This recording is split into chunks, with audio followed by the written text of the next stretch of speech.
Ну, песню написал я еще до того, как ушел в армию, и достаточно быстро это сделал. Потребовалось, я думаю, где-то работы на месяц, на два. У меня давно существовала идея написать песню, как-то связанную с мотоциклами, и я понял, что она идеально ложится туда. Я смотрел эти тексты, и действительно это здорово. Там есть завязка, сюжет, кульминация, и это связано действительно с музыкой. После того, как текст был закончен, стало понятно, что одних только слов о мотоциклах будет недостаточно. Для полноты атмосферы нам нужен был еще и звук. Вместо того, чтобы искать звуки в интернете или по каким-то базам, мы решили просить помощи у людей, которые на этих аппаратах катаются. Я считаю, это замечательной задумкой, и классно, что народ собрался весь понимающий и живущий этой темой.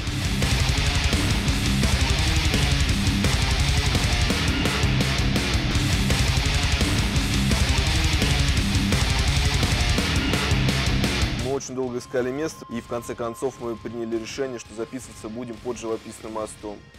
Когда уже оказались на месте, там уже было сразу понятно, что, наверное, это самое идеальное место. Возможность укрыться от дождя, там были все условия для качественной записи. Задумка великолепная, дальше там видно будет.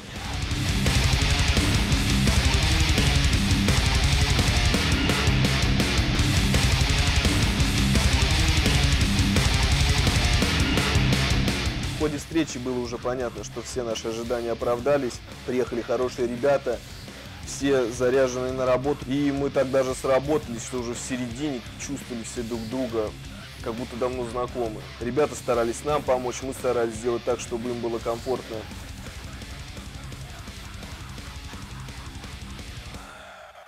Встреча прошла отлично, были чай, кофе, не было продажных женщин. Запись, конечно, поможет ребятам, да. Особенно стоит отметить Серегу на BMW, который появился на месте вообще случайно. У нас маленький прикол с мотоциклами. Я дирижирую, а они откручивают оборот. Прикольно. Насчет помощи группе, наверное, поскольку главное все-таки музыка.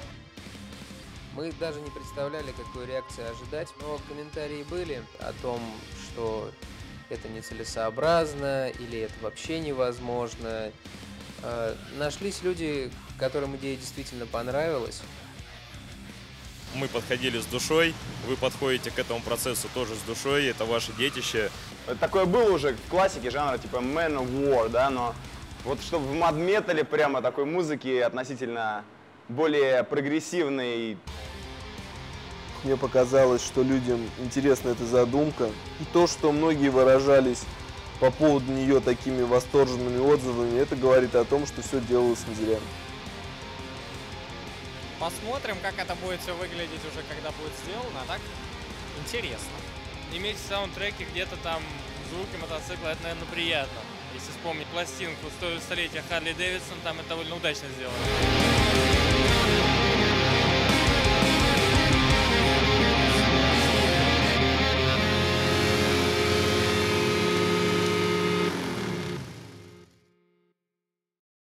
Нам нужны были другие участники, чтобы записать инструменты. На запись баса мы пригласили своего знакомого из группы НЛО.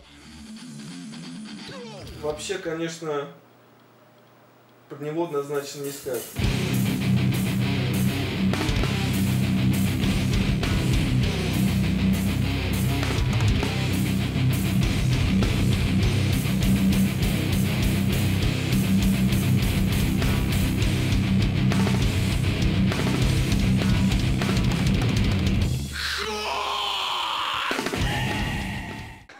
Все, что я могу сказать об Иване, я ничего о нем не знаю.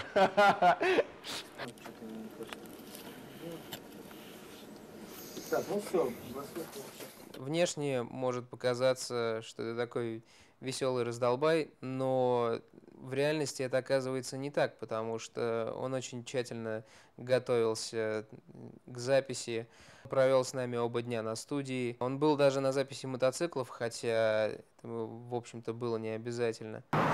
По-моему, барабаны здесь нужны. Ты слышал этот стой движок? Это джазец, чувак.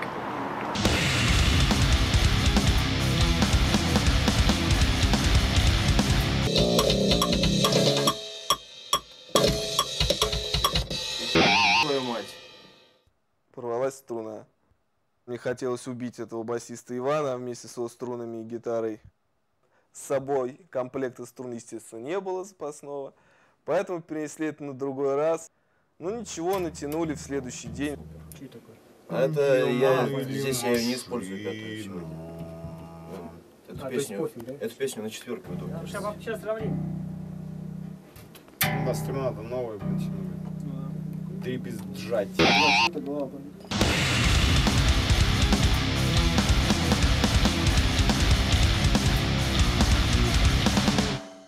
Очень интересно было наблюдать за тем, как он работает.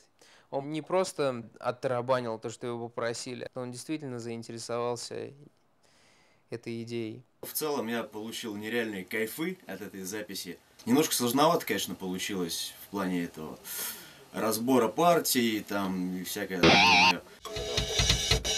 Странно, размеры все меняются. Да, ну там да, потому что здесь начинают 6 8, потом 4 четверти. 16 какой-то. Да. Разберемся сейчас. Ну, вначале там 6. Да, 6. Ну что, сначала еще раз? Да.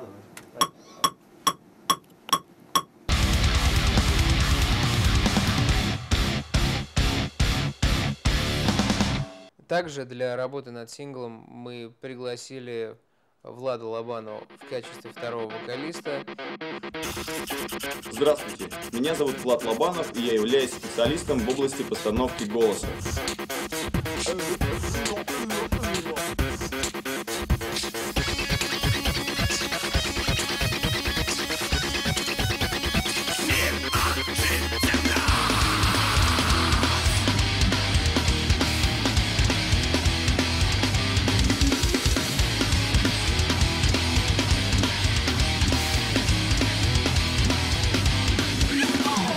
Спасибо. С вами была группа Ануар. Примерно Матильда, меняй педагога на пиво. На пиво! Мама, не ешь меня, помнишь? Было дело давно, еще прошлым летом. Что я помню? Приехали Каркаш и Наваха. Прикольно было очень хорошее настроение. И, соответственно, писали трек. Полотна, асфальтовый крик поглотит колесо. Это не человек, несется вперед, сжигая литры бензина. Работать с Владом — это уже смешно. Шуточек было много. Чуть-чуть уехал где-то. Да. По-любому вообще еще раз. Давай. Разрывай тишину! Ты хотел, я думал, ты хотел послушать. Нет, я не хочу слушать. Пишем. Я не слушаю такой говно. Поехали. С Владом я был знаком заранее, был у него на занятиях. Ясно было, что он сможет привнести какой-то колорит в песню. Его не разглядеть, виден лишь силуэт вместо члена. Запах жженой резины. Ну, в общем-то, удовлетворительно. Изначально с Владом были небольшие споры насчет текста. Текст рассчитан на 2 вокалистов. Просто одному человеку совершенно нереально так вставлять фразы. Разрывай тишину, проносится всего демон на колесах. Адская машина, фантазия больного инженерного разума. Хочу сказать, что Влад неоднозначный, конечно, человек. Если отталкиваться с точки зрения профессионализма, он хороший музыкант, разбирается в вокале. То есть тут вообще никаких вопросов не может быть. Но если брать как человек, конечно, с ним тяжело работать в том плане, потому что он затыкается. Работать под постоянным шумовым воздействием тяжело. И поэтому ты сидишь, смотришь на людей, как у Аркадия глаза выкатываются. Андрей ходит, слоняется по комнате, не может места себе найти.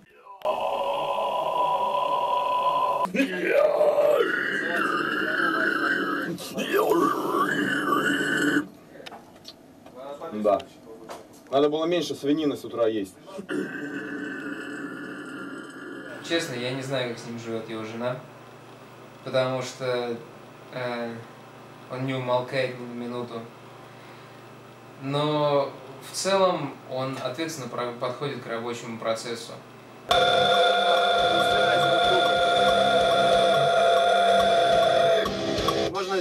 У вас чайник закипел. Не стирайте этот дубль. Он тянет так долго, он может... Можно потом это... Отряд может не заметить потери бойца. Давай дабл. Давай.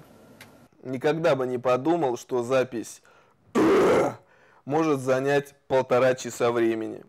При этом записывали мастера вокала. Это Влад Лобанов со своей школой, Андрей Борисович. Не смогут записать фразу Ты понял, да, где? Да. Кошмар! Его сердце колотит 20 тысяч оборотов, 20 тысяч оборотов, оборотов!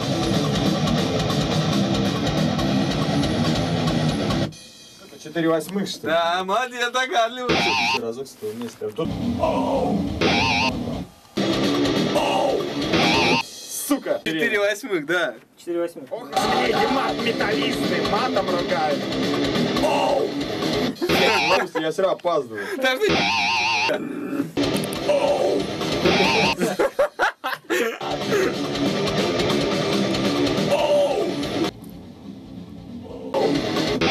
Ну попал вроде такой вышел. Объяснить было тяжело, либо просто уже все устали, не понимали то, что я им говорил, и плохо слушали.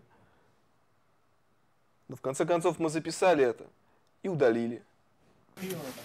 Ну все, как-то так, короче, не боись, там твой скриминг замечательный, убьет весь низ, его все равно не будет слышно. Нет, я понял, мне просто... Нормально наложатся друг на друга, не сольются? Да нет, сейчас не сливается. Нормально. И что, дописываем? Да, Подождите, я на девушку смотрю, я не могу сейчас давать интервью. Продолжим! По поводу сочетаемости вокала. Вокал действительно очень разный, у него намного более высокий, у меня более низкий. Но это и здорово. Здорово пригласить музыканта для работы с композицией, чтобы это действительно было разным и на контрасте. Мне лично вот понравилось. Ниже, а ты тоже как-то повыше сделал. Ну, чтобы разнообразие было. Потому что это получается тараторка. Безумством будет с ним! Безумством будет с ним! Давай.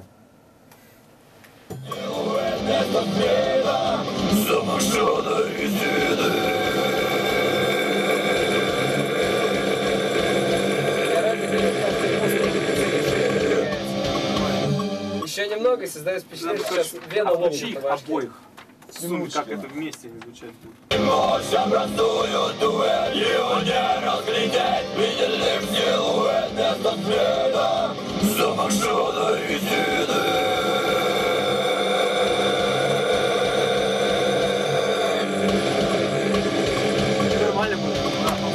Нормально, да, вместе так нормально звучит. Понятно.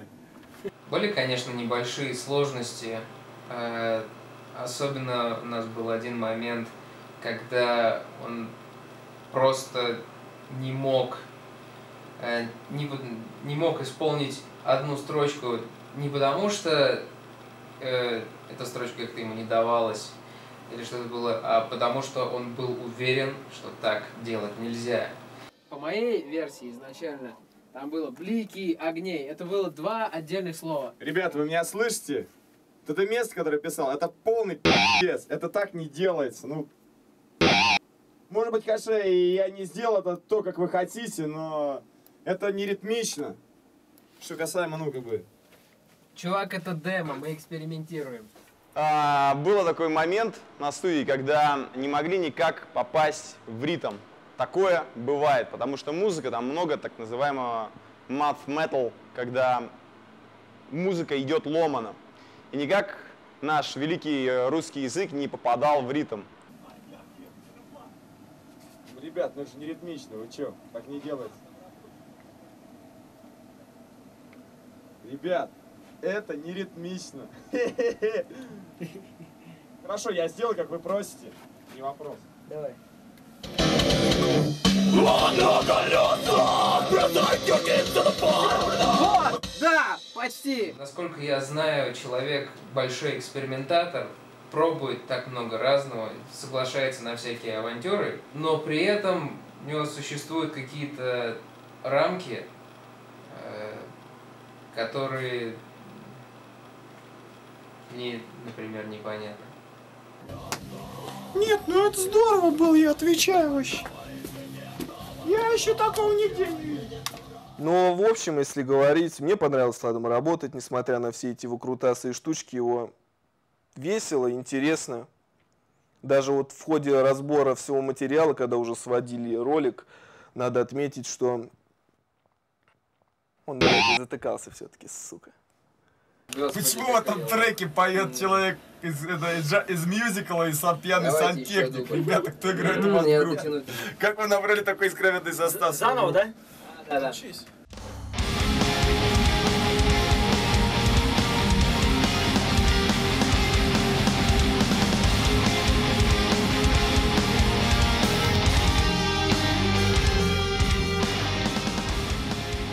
Ну, с Аркашей Наваха мы уже работали много лет вместе. Хорошо друг друга понимаем. Действительно профессионал в своем деле. Он заранее видит, что будет или не будет звучать. Часто предлагает какие-то свои идеи, маленькие фишки, которые делают музыку интереснее. Потолще? Да. Высоковатый звук. Низов чуть-чуть не хватает. Аркаша, подрулю звук. Вообще, мне бы хотелось поработать еще с Аркадием, потому что он всегда дает отдельные советы и никогда не молчит, если что-то не так. Дальше. Я тебе предлагаю, вот ты спел, первую часть записал, вот ты записался только что, да? Ступи чуть попозже. С резины, например, ны просто. Ны где-нибудь, ступи там, где-нибудь посередине. И мы потом соединим два трека. Да советовать-то и нечего. Пообщался уже, понимаю, что в курсе всех дел. Что-то советовать. Советовать только могу по ходу, так скажем, дела, записи. Какие-то мелкие советики давать, а какие-то основные советы. По-моему, уже без меня все понимаете. Тяжело попасть. Блю-блю-блю-блю. Был один важный момент, который вызвал у нас споры с Аркашей.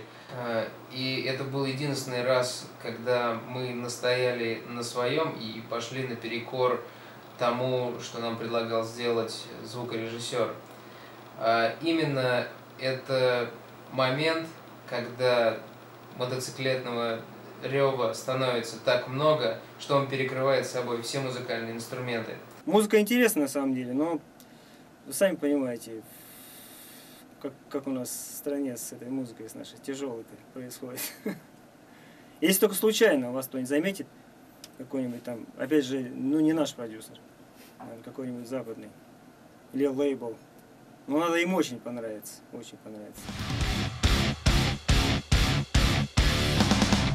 Естественно, диск нельзя выпускать голым, поэтому нам нужен был кто-то, кто смог бы разработать обложку. Мы снова обратились в интернет и нашли там человека по имени Андрей Синявский.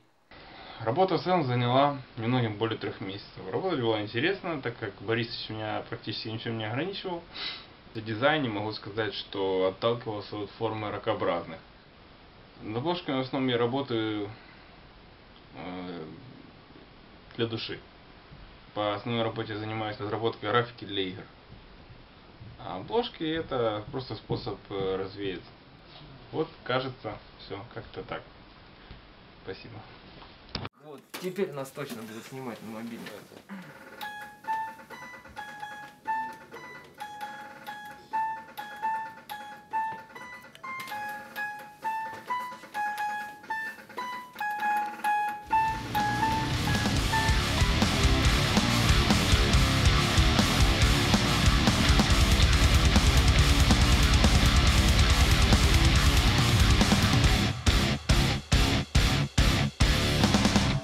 Разрывайте тьму,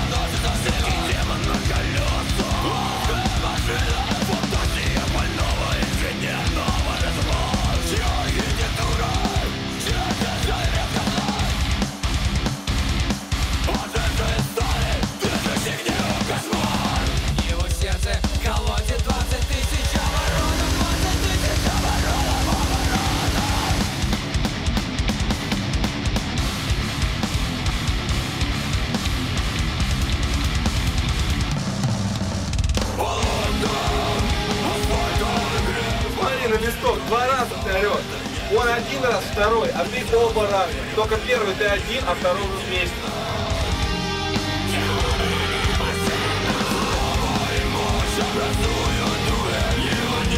Нет, нет, это меня заставили сказать, мне просто заплатили денег. Так-то я считаю, что это полный хуй. Магазин, ты заметил, что ты ржешь? Лицо так хорошо